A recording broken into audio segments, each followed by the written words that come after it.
welcome to the future, reporting live from a top-secret location which, for the safety of the station and its inhabitants, cannot be disclosed. Things have changed since we last broadcast in 2017. Due to the dire circumstances, the contents of this broadcast must be kept secret for the fear of persecution. The world is now in peril. The nativist regime has taken control of very fundamental aspects of our once prosperous society. Let's recap on what has transpired in the last 50 years. In 2020, the United States was plagued with a potent strain of Andromeda virus, which has swept through the human population, killing 87% of the population. Survivors, if not killed off by force, were rounded up and injected with the Soma drug to instill a false sense of security, manipulating them to enjoy their enslavement. Oh, I've said too much. Now into the latest news in entertainment and technological innovation. In the latest news, James Halliday's virtual reality video game, Oasis, reached a record high in sales with the release of the new dual-player controller. But more importantly, Wade Watts has just received millions of dollars in assets after discovering the Easter egg, which contained Halliday's fortune. In other news, the rise of the Circle Corporation has brought about a new wave of technology and social media addiction. The multi-billion corporation just released their new and improved eye camera, SeeChange, in order to provide constant surveillance of any location or citizen. I apologize for the momentary disruption of this broadcast, but there was a group of routine surveillance officers passing by through the streets outside of our location. Anyways, as a special part of today's broadcast, we have brought in a history expert, Billy Pilgrim, to bring light on the current status of our deteriorating world. Welcome, Mr. Pilgrim. I apologize for the dire circumstances upon which we have summoned you, but we are nonetheless pleased to have you on our show today. It's a pleasure to be here. As you know, I have been unstuck in time, and I have lived through much of what you may consider history.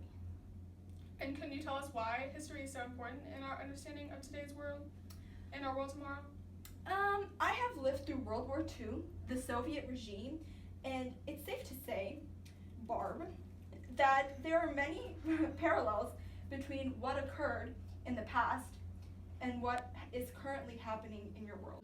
As you know, the current ruling body has prohibited the reading of many books, limiting us to government propaganda and approved literature which is linked with government ideology.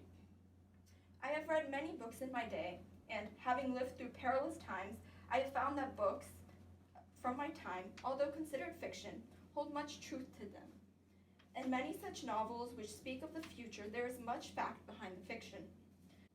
Books were once a way for people to express their concerns for their developing world and the direction they believed it to be heading in. Thank you for coming in today, but we will have to cut this meeting short due to possible surveillance.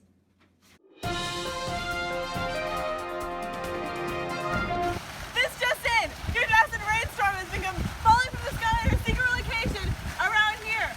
And our states, along with other major cities over here, have been flooded. It's just another day of the series of freak weather we've been having, such as last week when we had the huge hailstorm.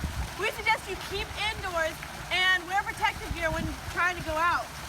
Back over to you, Kelly. Thanks for the update, Jill. Now on to another pressing issue. The brainwashing of our children. Here to speak on the subject is our local correspondent, Kathy Miller. As you may know, the process of hypnopaedia has become yet another means, an increasingly popular one at that, of controlling our society and forcing complacency. Can you explain what hypnopaedia is to those in our audience who may not be aware?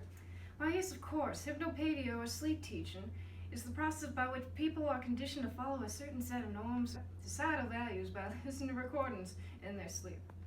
This, in turn, promotes conformity, thereby limiting individuals' freedom of thought.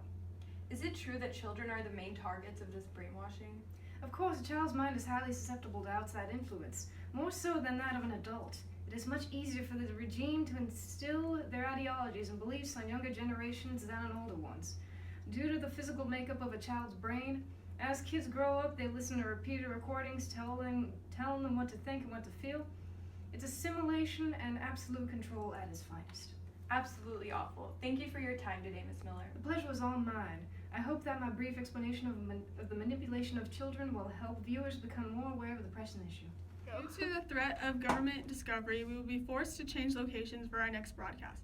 In effect, we will convene in a month's time on the 2nd of August. Thank you, and have a good rest of your day. So, I'm still confused. So what exactly makes a novel dystopian or like futuristic-y? Well, there are a few ways one can tell if a novel fits into a dystopian or future genre. Usually, the novel contains characteristics of a dystopian society and is set in a futuristically imagined universe that gives the illusion of the perfect utopian world is actually almost the opposite. For instance, citizens are brainwashed by governmental propaganda, freedom of information is restricted, people are constantly under surveillance, those who disobey societal norms are severely punished. Oh, really? How do these authors come up with the ideas for these futuristic books? Authors often draw inspiration from socio-political realities and illustrate worst-case scenarios as warnings to its readers for necessary social change. Though these novels are mostly fictitious, they are real and possible threat in the near future. I still don't get it. Well, in most of these novels, there is some sort of oppressive societal control which seeks to convince its citizens that they are living in a desirable society, which, when in fact, they are being manipulated to be oblivious to their dehumanized state. This can take the form of corporate control, such as in The Circle, or bureaucratic control, such as in George Orwell's totalitarian government in 1984, or Aldous Huxley's Brave New World, or technological control, such as Ready Player One. Then what is Kurt Vonnegut's Slaughterhouse-Five doing in the future genre? I thought Billy was crazy. Well, you see, Billy's abduction by the Tralfamadorian aliens is, in a sense, Billy's own utopia. It represents the idea of blending fact and fiction, but ultimately the anti-war novel illustrates the cybernetic environment in America that motivates young people to war and massacre. Slaughterhouse-Five is a criticism of cybernetics that reduce human to intelligent machines. Again, this is another example of control. So, basically, fictional novels about the future include some sort of control through propaganda, surveillance, or technology. The world is like totally destroyed and stuff, but people still believe they're living in a perfect society? Yeah, basically. Yeah.